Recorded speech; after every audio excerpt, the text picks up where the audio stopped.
This episode is proudly supported by OpenTable. Nearly 1/3 of diners are booking same day.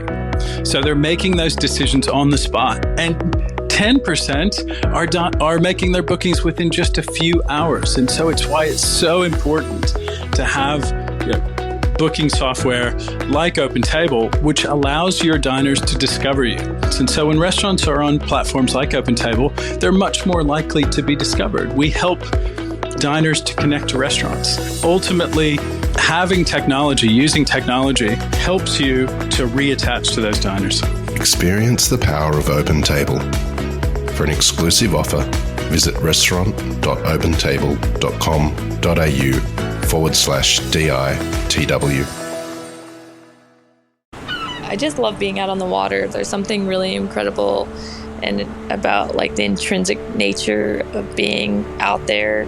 I'm so close to everything, but I get to feel like I'm in my own little kind of slice of heaven.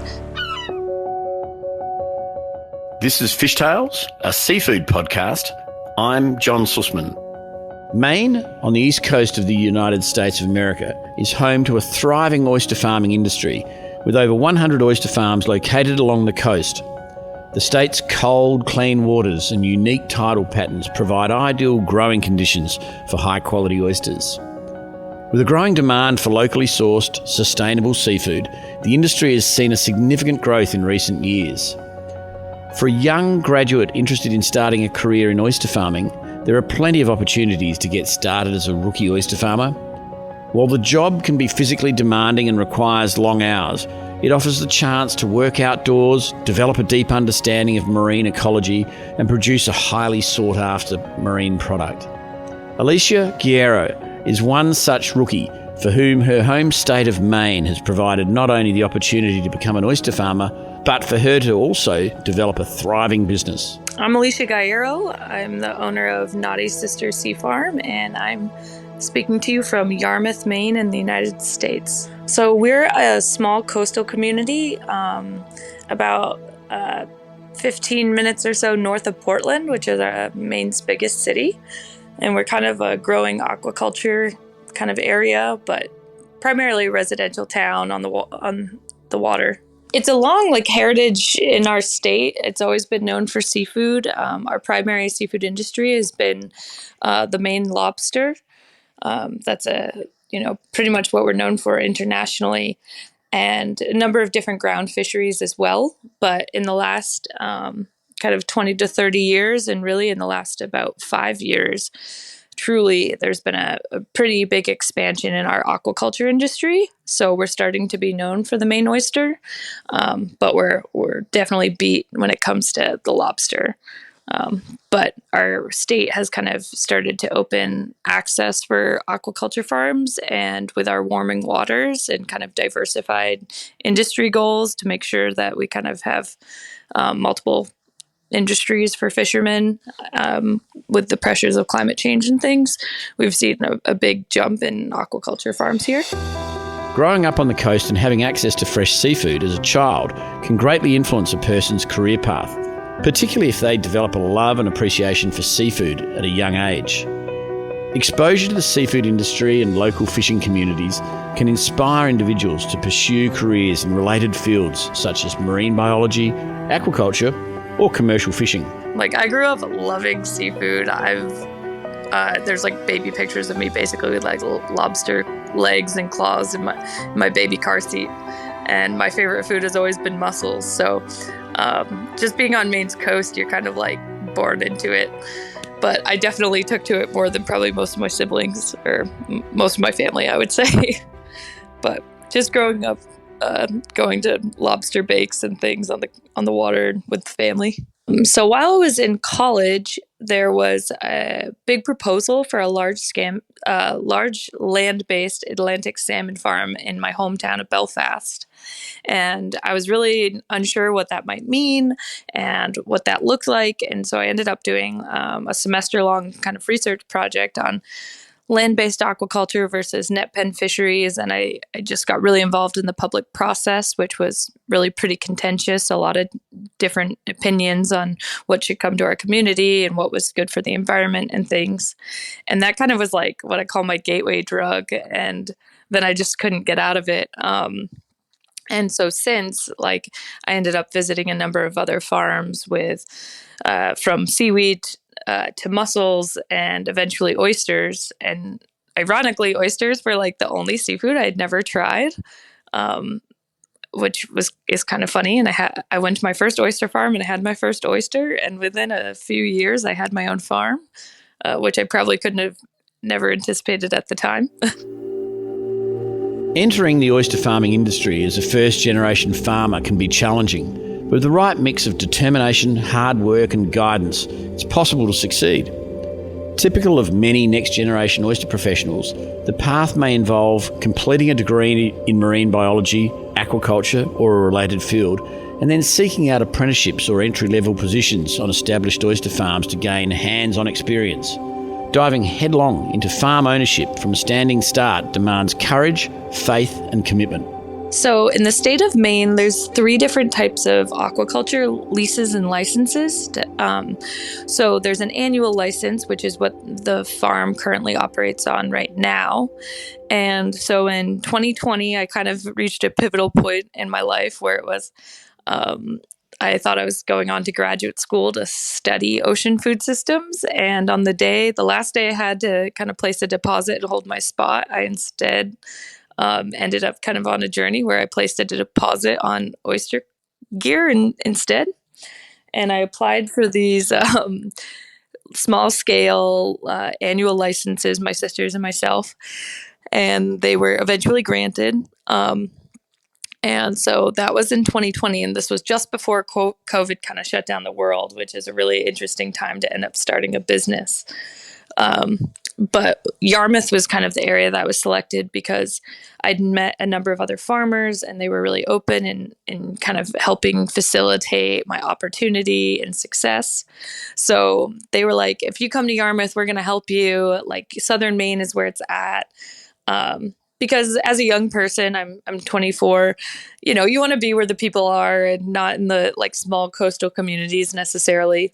So Yarmouth was really great for that because it gave me like a small community feel, but access to the city and like just more going on and to grow my business and things like that.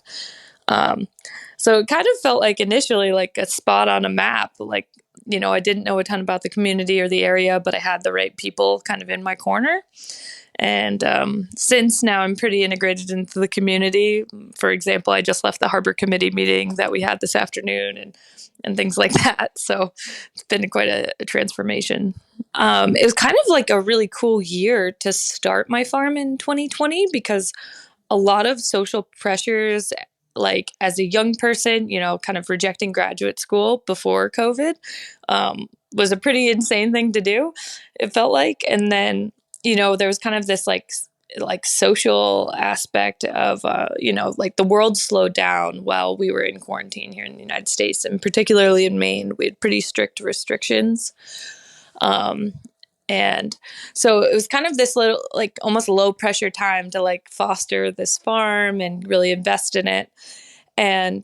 But as a result, there was a limited sales of oysters here because restaurants were closed. And I think probably Australia I don't know how intensely you experienced this.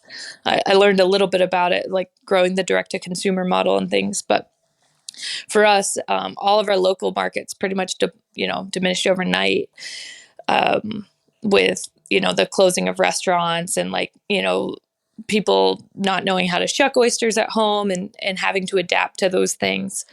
So this guy, Thomas, who I kind of call like my mentor, he's a farmer and he was really the guy who got me to come to Yarmouth and said he'd help me. And he had all these oysters that were like almost, 1 year out from being ready for sale. And he ended up selling me a number of these 1-year-old oysters to fill my equipment because he's like, I need cash and you need oysters. I need space and you have space. So I kind of got to hit the ground running on top of having my first year of oyster seed. because he sold me these 1-year-old oysters, and by the following year, I had saleable product, which typically would be pre-revenue for probably 2 to 3 years. So that was kind of like a really awesome thing for me, because it was like, a pretty reasonable rate for the product, but there wasn't a lot of people necessarily. You don't really want to tell people you're not selling a ton of oysters at the time. You also want to, kind of protect yourself. But it was really great for me, because that meant in basically the end of my first calendar year, I had revenue to kind of inject back into the business. I kind of had a proof of concept, like, okay, I've got a market. Okay, I've got like interest in my product. I've figured out how to keep it alive for a winter at a bigger size, things like that. So they kind of helped propel me. And then over the this past summer, we had our first year of like seed to full market size product, but not as like this will be the year of like the greatest revenue thus far, because we've approximately quadrupled in size since 2020. The eastern or American oyster, scientifically known as Crassostrea virginica, is the most common oyster species found along the east coast of North America, especially in Maine. The virginica oyster, grown in Maine, is unique due to the cold, nutrient-rich waters of the state's coastline. These conditions contribute to a slower growth rate for the oysters, resulting in a denser, meatier texture and a sweeter, brinier flavour than oysters grown in warmer waters of the south. So we have a East Coast oyster, which is Virginica. We're not allowed to have any other oyster species, really. We do have a European flat oyster here, but that's primarily like bottom harvested. They're not worth a lot of money. They're very metallic in taste. Where the Virginica it takes 2 to 3 years to grow to like a market size. And so our market is really favoring a petite product. So it's actually been great for me, because that means, I can sell a product sooner, and I'm kind of getting the same amount or more because the demand is so high for it. But we don't have as much of a creaminess as like a Pacific oyster or even the Sydney Rock. Like our oysters have a pretty light flavor and texture, and they are Maine oysters in particular are known for being really sweet, because our waters get so cold in the winter that they go through they stop metabolizing food, because it kind of there stops being food available, and they begin to store glucose. So from like the months of October through April, they're really in this almost hibernation phase. And they get really plump and really sweet as a result. So they kind of say those are the best months of the year to eat oysters, because that's our winter. And another difference is we have probably slower or similar growth rates to maybe a Sydney Rock or Pacific oyster, kind of in the in-between there, depending on the grade. But so we use tumblers, and the thing I really learned in comparison after being in Australia is that we really beat the crap out of our oysters. Like, we don't have tumblers or barrel graders in water necessarily. We're really working to chip down the shell and like encourage a deep cup. Otherwise they grow pretty flat. So we're constantly like 4 times a year trying to, in the summer months from maybe June through end of September, October, trying to get every oyster through the tumbler 4 times. But we're doing really similar things like the pillow bags. But one of the types of equipment I haven't really seen in Australia is floating cages, which have 6 of these bags inside of them. And then we overwinter our product by sinking everything to the bottom, because of really we're trying to protect them from storm damage and from ice that we might potentially have in our harbors and in rivers. But I have a very briny oyster, so I have pretty high salinity content, but not much of an aftertaste. Maine oysters don't have much of an aftertaste in general, but I kind of describe it as like a light cucumbery sweet flavor with kind of like a finish of pretty like a salt. but it's really pretty good. I sell a really petite product because that's what my market demand has been for. I think I'm growing a really round, small product, and people really like that. And so it's really palatable, closer to the size of a Sydney rock, where historically, I would say they were closer, like the demand was maybe closer to like the bistro, I think, size of maybe a Pacific oyster. Selling oysters in their local town can be a thrilling and fulfilling experience for a young oyster farmer, marking the beginning of a promising career in the industry, whilst also allowing the oyster farmer to connect with their community in a unique way, sharing their love of fresh, sustainably grown seafood and supporting local businesses. That was a really exciting day. It was actually my birthday, and I also was working part-time at a restaurant, and they were really excited to get their hands on my product. So they were super supportive. A pretty popular seafood restaurant in Portland, Maine called High Roller Lobster Company, known for like all their lobster concoctions and kind of like a really cool feel there. But they also have one of the best raw bars in the city, and it's cool because it's like really for any age group, but it's young and trendy and vibrant energy, and they've got disco balls. So it's just kind of this like unique place to have an oyster, and kind of like fits, the Nauti Sisters brand almost. Like it was a really great place to kind of launch from just because of the clientele. So it was exciting to kind of work at and be picked up by one of like the places I would recommend people to go for oysters in Portland, Maine. And also just fun to have it be on my birthday and with a bunch of my friends and things like that. And then they ended up being one of my biggest buyers throughout that year for sure.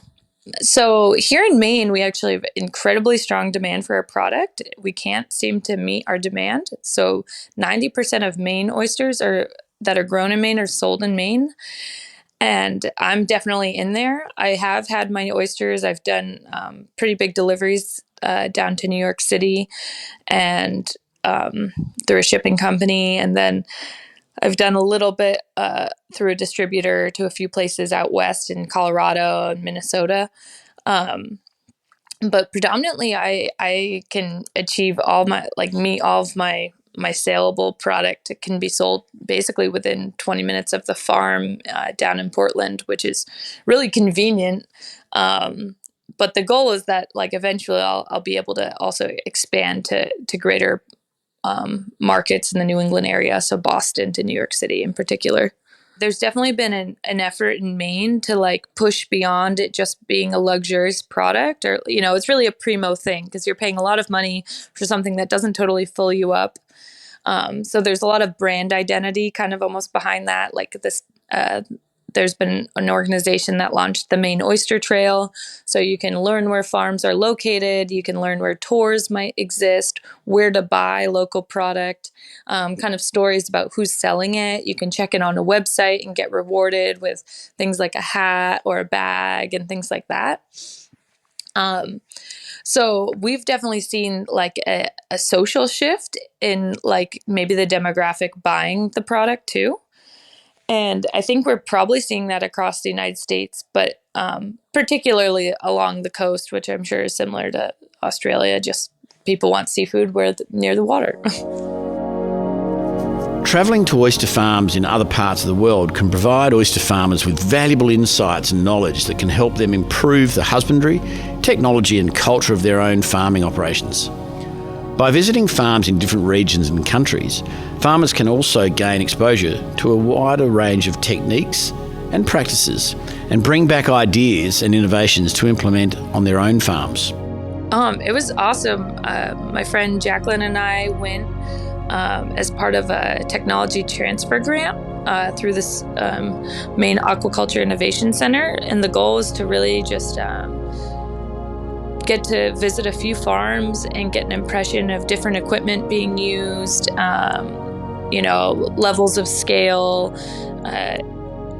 things like, how is Flip Farm being adopted, and get a firsthand look at like the SED grader systems and all of just those greater efficiency, like high efficiency equipment that we don't really have in our industry along the East Coast, even at the larger scale operations. Honestly, it was a lot of cultural things that blew us away, in particular, working with oyster life management. And this isn't to say every farm's doing this, and I'm sure they aren't, but every day they had a little break in the morning that we jokingly called tea time, and then, a really intentional lunchtime with provided things to make sandwiches and stuff. And culturally in the US, one, we never take breaks and we never stop working. Even when you leave the farm, it felt like. And I think the morale was so much higher. So a little bit of that just came back with me of how I want to be a better employer, and how, giving people those small rewards of time really make probably a difference in their effectiveness and happiness at work. But I also found that translated too with more efficient equipment. Right now, we're really all breaking our backs to grow an oyster. And I realized wow, I maybe wouldn't hate being on the water some days if I wasn't hurting all the time. Pretty much every day that we worked at Oyster Life Management, I was like, this is the easiest day I've ever been on a farm in my life. And it continued to get easier because I understood the equipment better.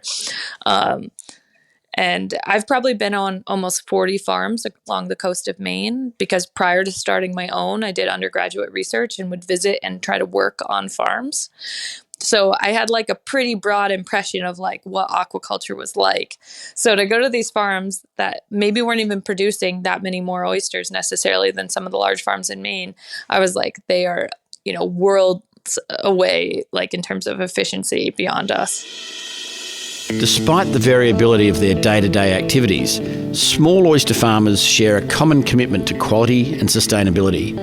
They take pride in producing high-quality, delicious oysters that are enjoyed by customers near and far, while also striving to minimise their environmental impact and contribute to the overall health of the marine ecosystem. For these farmers, every day is an opportunity to learn, grow, and make a positive impact on their community and the world around them. Typical day for me is, I don't know if one exists. I'm hoping that will change this year.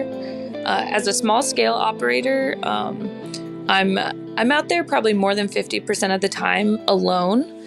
And that has its pros and cons, because generally I'm more profitable than probably other people because I don't have wage expenses, or haven't thus far, although that changes this year as I bring on 2 employees.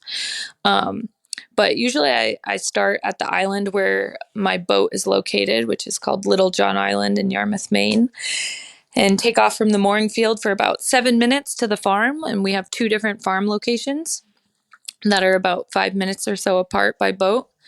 And a lot of the work is pretty similar to, I think, a traditional Australian oyster farm, where we're working on anti-fouling, so trying to make sure the equipment is flipped out of the water, maintained, splitting bags and equipment for stocking density to always ensure they're not too heavy or they're not sinking, and then going through that tumbling and grading process to kind of shape the oyster and sort them by size. And then generally 1 day a week is dedicated to harvesting and sales. So early spring, around this time right now, I'm ordering equipment and getting things organized and ready to kind of put on the water in the next 6 weeks. And then May to November is the primary working season on the farm. And then early November and December is when we really transition to beginning to sink our equipment to the bottom. We're having less and less concerns, I think, about ice due to just unfortunately climate change. Additionally, the Gulf of Maine is is warming faster than 99% of the world's oceans, but we still do have ice. Where I am, it doesn't necessarily ice over, but we have ice movement, so it can still cause a lot of damage to the equipment, in big storms and things.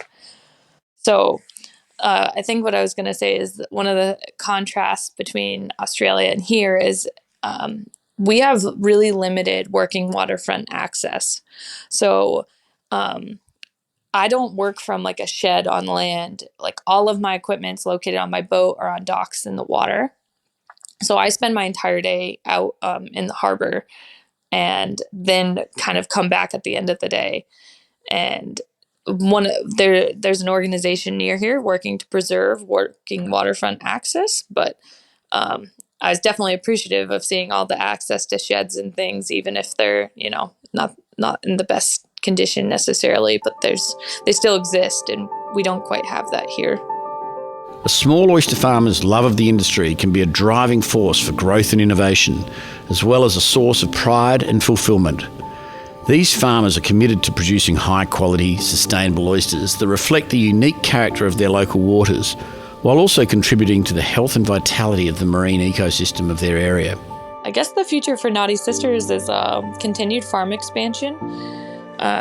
We're working to submit our next phase of leases to the Department of Marine Resources here in Maine, and in theory that should be a 1-year process, but it might be a 3-year process. We'll see.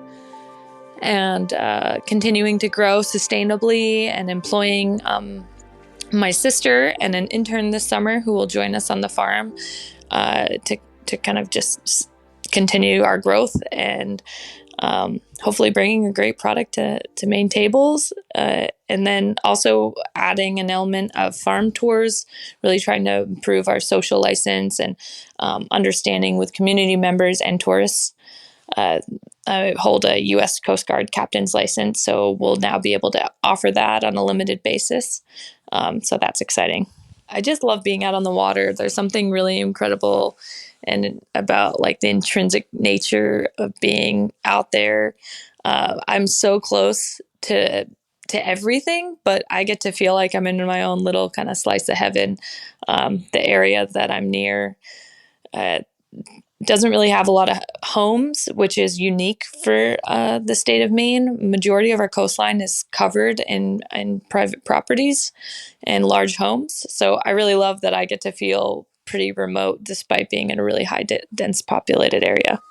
The emergence of young professional oyster farmers is incredibly important for the future of the industry and is in line with the growing respect and recognition of how special oysters are as a luxury food. As older generations of farmers retire, it's vital to have this next generation of farmers who are passionate, dedicated, and committed to sustainability, innovation, and culinary excellence. These young farmers bring fresh perspectives and new ideas to the industry, as well as a deep appreciation for the importance of responsible and sustainable farming practices. Alicia Gaiero is a star of the next generation of world oyster farmers, shining a bright and positive light on the future of oyster farming, both in her home state of Maine and around the world.